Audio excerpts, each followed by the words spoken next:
On a refait notre plan d'urgence après l'accident de Fukushima et une des mesures prises qui allait plus loin qu'à l'époque, c'était qu'on a commencé à distribuer les comprimés d'iode à tous les ménages du pays. L'iode qu'on prend permet de saturer la thyroïde, ce qui évite, la thyroïde étant avide d'iode, de récupérer l'iode 131, produit radioactif fabriqué par les centrales nucléaires et qui s'échappe quand elles ont un problème, et qui induit beaucoup de cancers de la thyroïde. Et ça, on sait que c'est d'autant plus efficace qu'on prend l'iode avant d'être contaminé, pas toujours très facile, mais en tout cas au moment de la contamination ou dans les heures qui suivent. Il vaut mieux être prévenu à temps. On s'est préparé d'abord sur des accidents de synergie lente, donc des accidents un peu comme à Fukushima, où il y a l'événement déclencheur presque 24 heures avant les premiers grands rejets. Dans ce cas-là, on a le temps de laisser rentrer les enfants.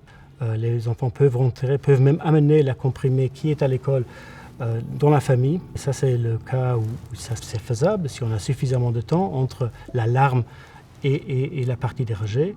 Si on reprend l'exemple de Fukushima, ils ont évacué dans un rayon de 2 km dans les, je crois que c'est 5 ou 6 heures après l'accident, puis ensuite 3 km une heure après, puis 24 heures après, jusqu'à 10 km ou 20 km.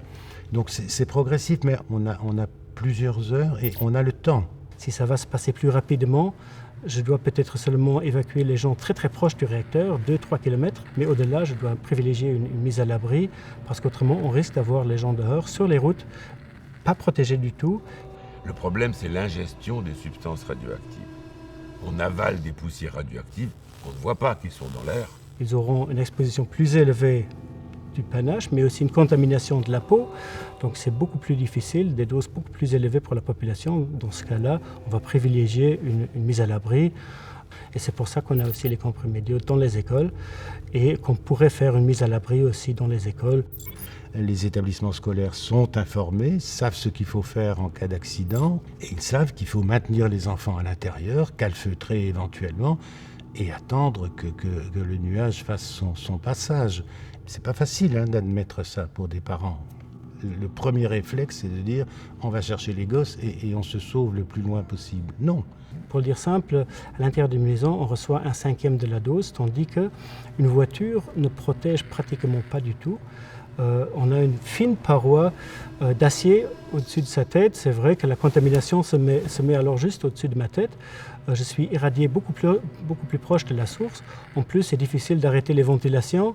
La voiture n'est pas étanche. Il y a de radioactivité, la contamination qui va rentrer dans la voiture. Je risque même de l'incorporer. C'est pour ça qu'il faut se confiner en cas d'accident nucléaire avant d'être évacué. Et la grande difficulté, je pense, dans ce type d'accident, c'est de garder son calme. Oui. Et d'écouter les officiels et ne pas écouter les réseaux sociaux ou les chaînes d'information en temps réel qui sont dans le sensationnel.